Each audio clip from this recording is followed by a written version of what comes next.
Quran naribe nartuh 66 yang kebiasa. Sehingga waktu kita bilang dia kadang-kadang nartuh naribe 540 5,000 Jadi ada perbedaan.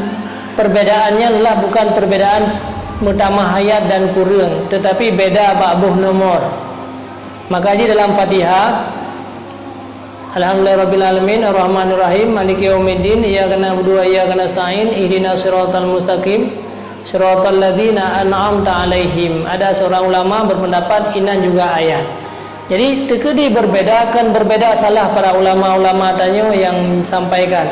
Manakala dalam kitab Jalaluddin Mahali dan As-Sayuti inan sering disebutkan bahwa ayatnya serta 70 atau serta 75 atau serta 76. Jadi ayat mantan lagi asal, cuman hitungan ayatnya kadang-kadang berbeda. Maka mina bilang gerana lem yakin hantro naribe narto 66 mungkin kalian pernah bilang.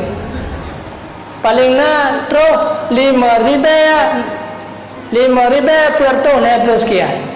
Jadi perbedaannya bukan perbedaan lebih dan kurang ayat. Ayat tetap lagi sat, cuman perbedaan ji hanya yaitu penambah hitung nomor. Maka iya ihdinas siratal mustaqim siratal ladzina an'amta 'alaihim piuinan yang bukan itu ayat.